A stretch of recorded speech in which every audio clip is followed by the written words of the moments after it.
you feel a burden or an expectation to pour yourself out. Yeah. And you have to be reminded, like, you need to be poured into as well. Yeah.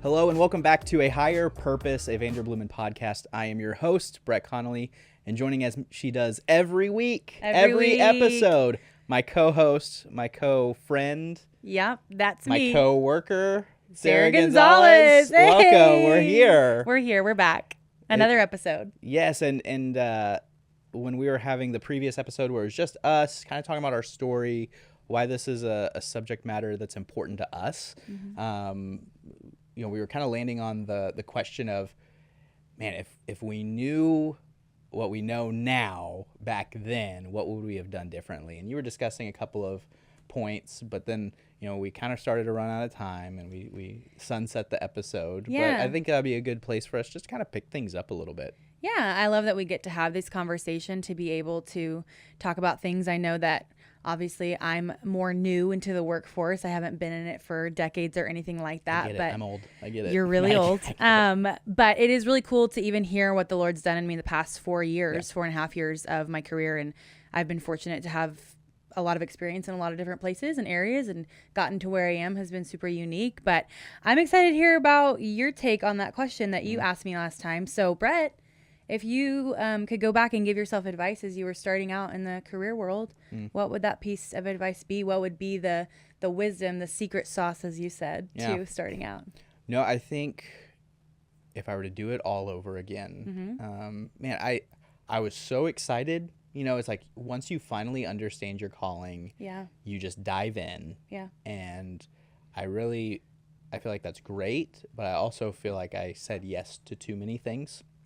And I had graduated from college. I had this job lined up at this multi-site church here in Houston, was really stoked just to like dive into full-time ministry.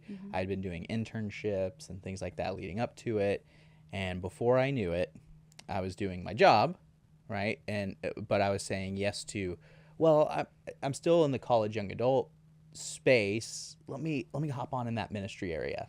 And all of a sudden that was like Thursday nights.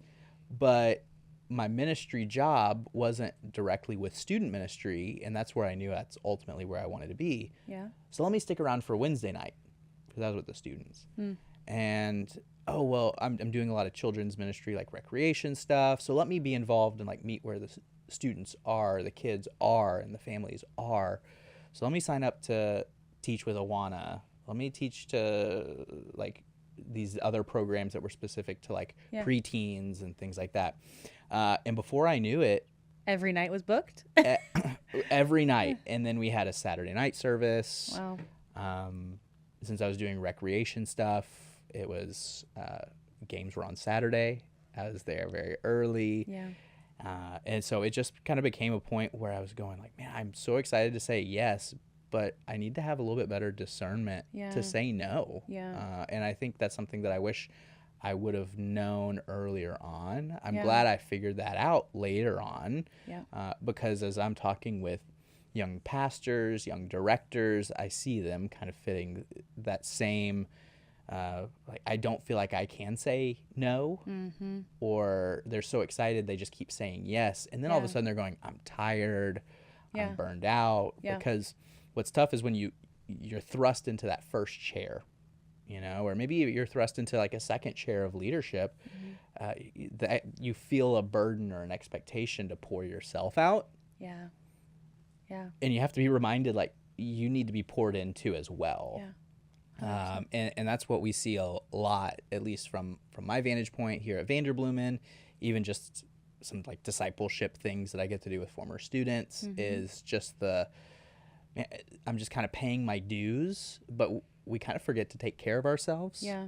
And that's why I think through COVID, since I've been at Vanderbloemen starting early 2019, I've seen search and pastors wrestling with their calling all over the country, different denominations, pre-COVID and COVID and through COVID.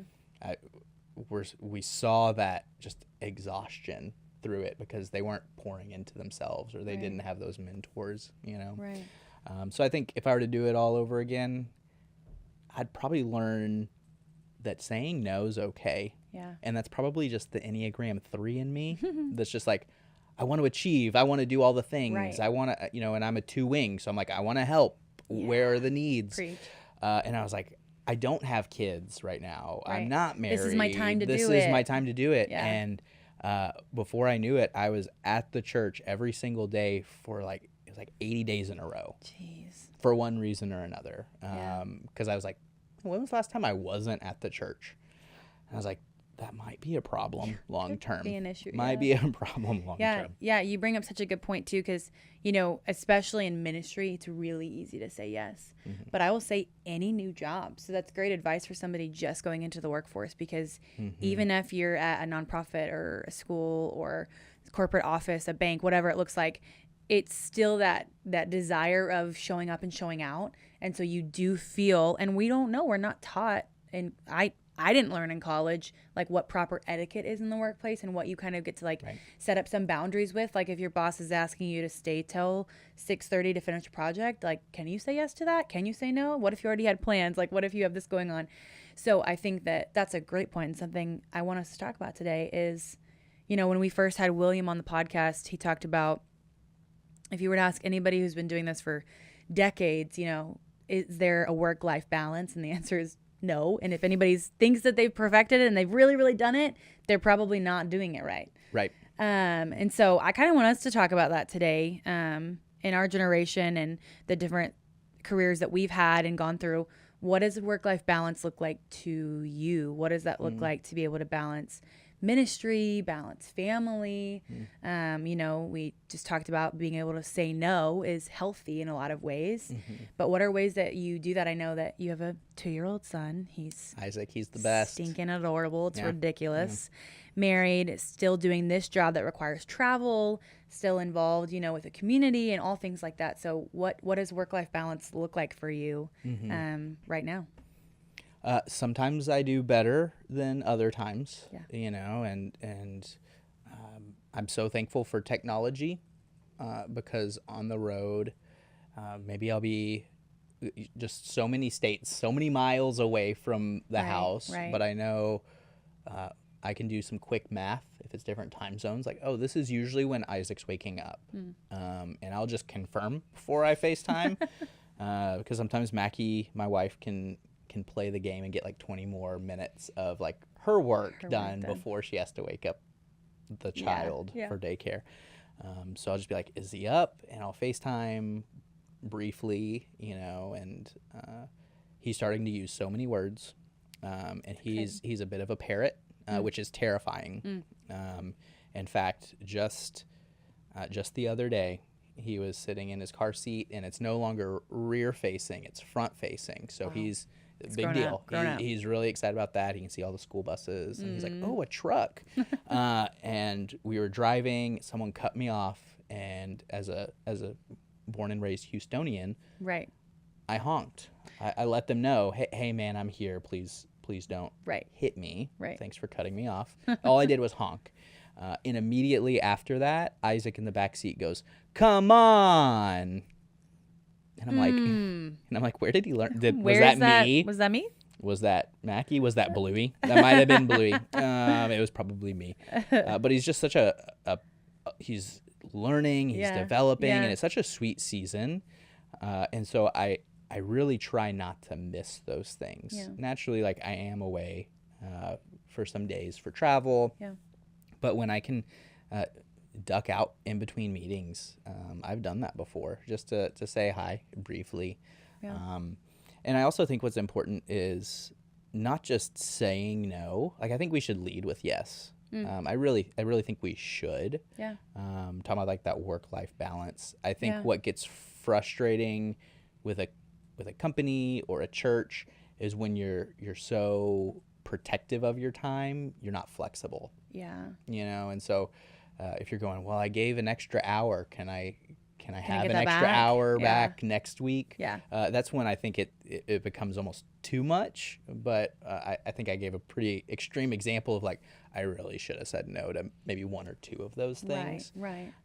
And so I've learned is, one, I want to say yes to clients the most that I can, meet these faith-based organizations around their calendars, but also I can protect my time a little bit too. Yeah. And if it's like, hey, Isaac has something coming up, or Mackie also has a full-time job, which is hilarious because she's in HR and recruitment with a hospital here in Houston, and similar but very different. You know, ministry searches are so much more nuanced. But she has different conflicts on her end. And so sometimes we'll just compare notes and be like, what a world we live in, you know? And like, I'm so glad we have Jesus, because we all need Jesus. Yeah, true. But I think that's the balance of, hey, when do I need to lean in and focus on family? When do I need to just let Isaac have an extra hour and a half, go get breakfast with you know? Yeah. Because he's a sucker for donut holes. Who's not? I know. That's his thing right now. And so if I can surprise him with that, if I was gone 2 days in a row, it's like nothing ever happened. I really try and do travel to where if I am gone, I can pick him up from daycare. Or if I'm leaving, I can drop him off at daycare. Yeah, so still prioritizing family. There's some sort of like touch point, as opposed to like he woke up and I'm gone and then I'm not there for 3 days at a time. Right. And so it hasn't been perfect. And sometimes schedules just line up where it's like, well, here comes a season. Yeah. But I always try and forecast that too. So Mackie knows that she can kind of prioritize, and even she's communicating with her work about my work. Where it's like, hey, I might need a little bit more flexibility. Her schedule is hybrid. But man, I think an important component of what we do, ministry, whether you're full-time at a church or you are ministering to people outside of the church, or even if you just have a secular job but you're on mission. We always said it of, hey, our student ministry could be rocking up at the hilltop because the student buildings were on a hill. But if we were failing at home, we were failing at ministry. And that's what like one of my executive pastors poured into me and made that a priority. That's and just realizing, hey, I need to take a step back and spend some time with the family. But I think another thing too is sometimes taking a step back and spending some time with yourself, just to reload. You know, a lot of people in ministry or in the workforce are introverted. So like recharging introverted is an important thing. That's a component to pouring into yourself to recharge those batteries. And you know, I just think that's a thing that we often overlook. Where it's like, how can we like fill these voids? And it's like sometimes you just need a night to yourself. Are you introverted or extroverted, Sarah? Hardcore extrovert. This is surprising. I'm really surprised. People charge me. So, but I will say, even as an extrovert, I think people think most of the time I don't need alone time. And the truth is, I will never make myself have alone time, but I do actually need it. And so as an extrovert, I do have to carve out time for myself to be alone. Otherwise, I'll just keep pouring until I get to like a actual breaking point. Because all the while, even when I'm kind of on an empty tank and then I have a conversation with a friend, it does really fill me up, but not enough to keep actually going. So I'll just keep getting like a quarter of a tank, and then like nothing, and then a quarter of a tank, and then nothing. Whereas if I have some time by myself, it really does fill me up. Some time with the Lord, some time to just breathe and journal and process all the things that are happening around me and be still, honestly. So. And what's crazy is in that season when I was so busy, I was even going to like this parachurch ministry for a little bit. Wow. But that was like me being poured into. I could just attend. Right. That's important. And it was like a worship service, and then there was a message, and someone randomly came up to me. I don't know who this person is. I still don't know who this person is. And she was like, the Lord placed on my heart to tell you, you need to be still. Oof. And I was like, one, how dare you? One, that's so rude. But also, like, I wrote that in bold in my Bible. Yeah. That's just been a good reminder for me over the last several years of, like, I need to, like, slow down sometimes and be still. Right. Etch out those times. Yeah. And one of the things with ministry, too, is, like, you get so busy. Sometimes the lines blur of, like, when's your quiet time with the Lord and when's your prep time.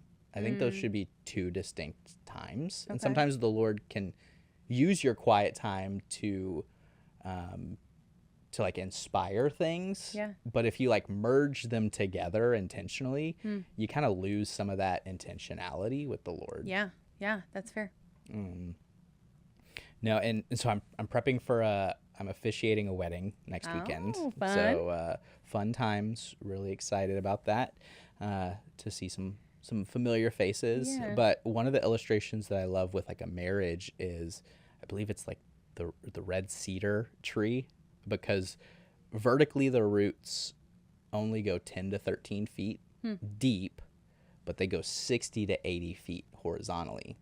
And so they intertwine with other trees for support. Yeah.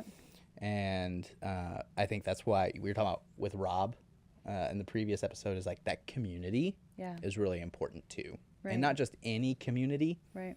How many times have we had conversations with students where you're like, you need to drop those friends and you need to find some new friends. Pick up some new ones, But it's like community is also a vital component to pushing away burnout. Yeah. You know, because sometimes you are just like, maybe you're not like, I'm burned out, but I'm crispy.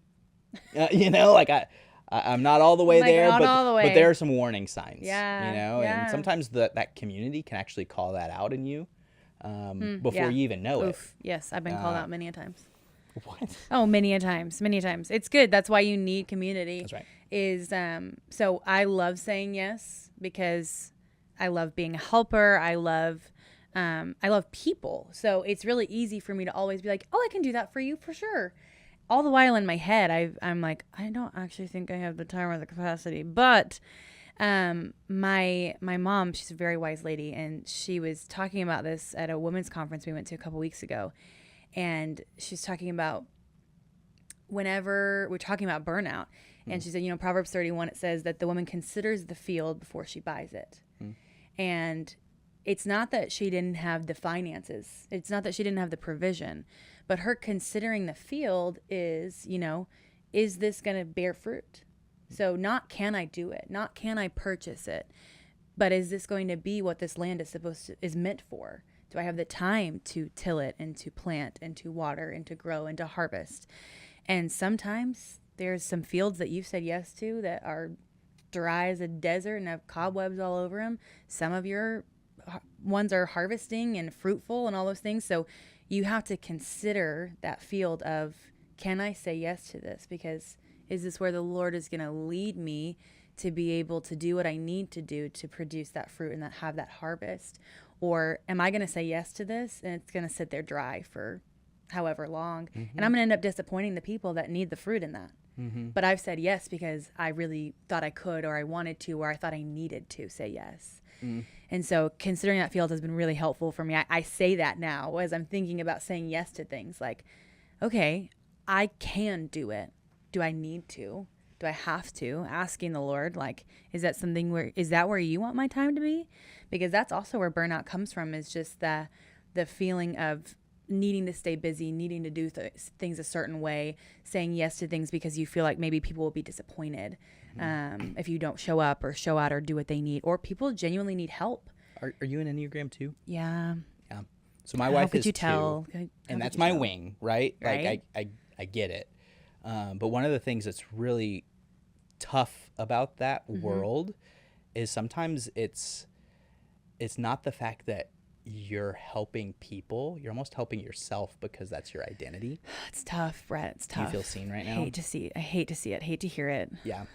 Where it's like it becomes a part of your identity. Yeah, absolutely. And all of a sudden you're no longer living on mission. You're living to fill a void that should be filled by Jesus.